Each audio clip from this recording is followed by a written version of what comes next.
One of the most iconic photos of World War II is that of the Soviet flag raising atop of the Reichstag during the Battle of Berlin. The photo signifies the near end of Nazi Germany's reign over Europe and incoming reign of the Soviet Union. Two equally evil nations run by crackpot dictators. Nevertheless, the fight that took place to plant the flag atop of the Reichstag was fierce, brutal, to the bitter end. The Reichstag is the main parliamentary building for Germany, which is located in the heart of Berlin. It was designed by Johann Paul Wallet, a German architect that was born in Oppheim, Germany. The stone foundation for the Reichstag was put down on the 29th of June 1884. Then the construction for the Reichstag was finished in 1894, a full 10 years later. From 1894, the Reichstag's primary purpose was as the main parliamentary building for Germany. But since this is a video on the Soviet flag raising atop of the Reichstag, I shall fast forward through 50 years of history, until the Soviets were laying in wait to take the Reichstag by force in 1945. At the time, the Reichstag was known as the heart of Berlin. Alongside the Reich Chancellery buildings where the Führer bunker was located, the Reichstag was the most significant symbolic goal to claim for the Red Army. By claiming the Reichstag, it would mean the end of the war was near, and of course, it would be a good photo op for the Soviets to show off their military might. The Battle of Berlin would begin on the 16th of April, with the Soviet Red Army beginning the final push to topple Berlin. Prior to the Soviet advance on Berlin, the Soviet army had been laying in wait about 60 kilometers, which is 37 miles, outside of Berlin at the Elbe River.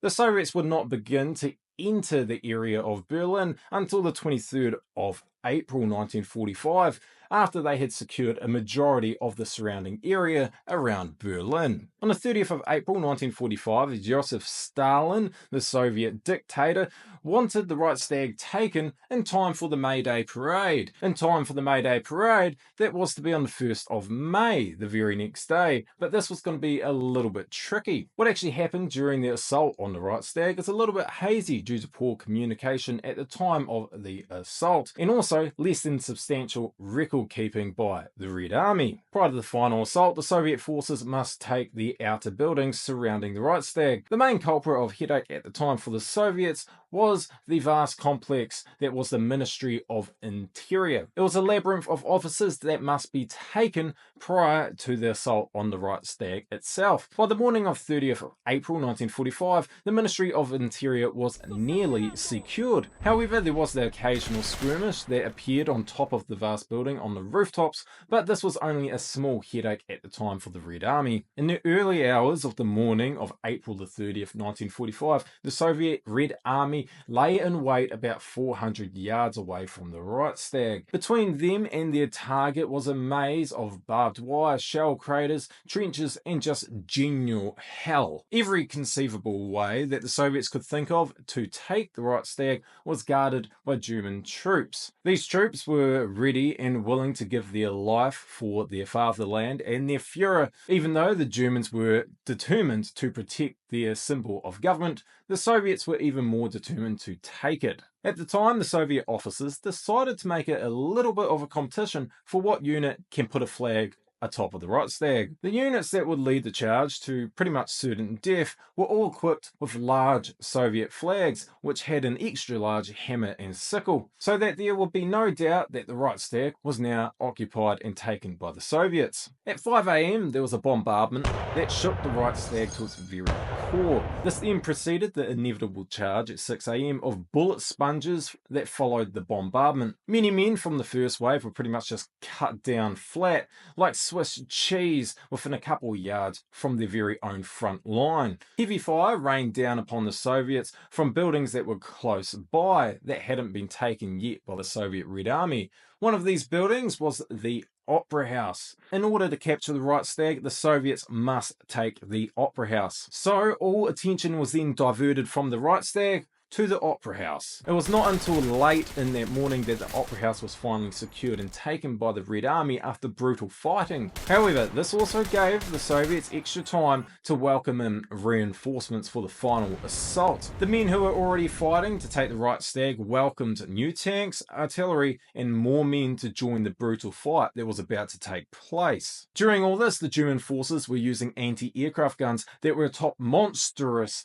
concrete flak towers that were close by the zoological gardens. Berlin had 3 of these large dystopian-looking fortresses, but these defences are a topic of another video. There was also substantial German fire coming from the nearby Tiergarten. The Tiergarten is just pretty much a large park. By the early afternoon, nearly all of the Soviets' attention was now pointed towards the Reichstag. Their beloved prize was now in reach. The Reichstag was now defended, though, by a ragtag group of SS, civilians, Hitler Youth, and members of the German Kriegsmarine, as well as also a handful of French soldiers who were part of the SS Charlemagne Legion. It is actually not known exactly when the first lot of Soviet troops stepped foot on the Reichstag. It is commonly believed that the Soviet Red Army finally stepped foot on the Reichstag around mid-afternoon. But now they must face the well-barricaded Nazis that were laying away inside the building. Each door and window inside of the Reichstag was barricaded shut as a final obstacle for the Soviets to go through. To remove the barricades, the Soviets used the indigenous idea of artillery. The artillery then made easy work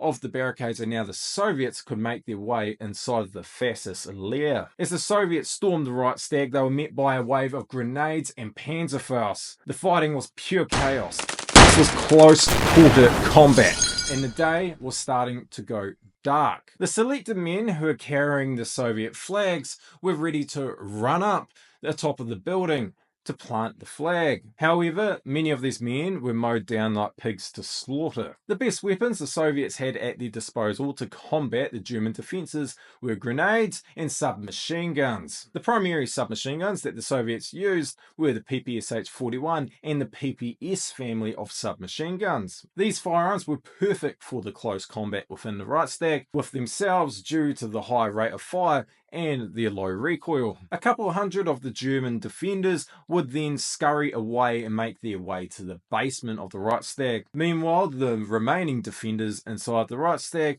would slowly make their way up top with the Soviets hard on their tail. The defenders would hide within the Reichstag well into the night, with the Soviets hunting them like they were wounded animals. Even though there was still an abundance of German defenders inside of the building, the Soviet officers were becoming impatient. They needed the flag atop of the Reichstag by the May Day parade. They wanted the flag atop the Reichstag now. The soldiers of the 756th Regiment made their way up the second floor of the Reichstag. Once at the second floor, the Germans were able to then pin them down. But in a show of defiance, the Soviet flag was then waved out of one of the second floor windows. Sometime later, the Soviets would actually break through the German defences and make their way atop of the building. It is believed that the first flag that was planted atop of the Reichstag was planted by a man called Rakhimjam Koshkabev, a name that I cannot pronounce if my life actually depended on it. So the name is on your screen for your delight. The flag was planted in the crown of the female statue of Germania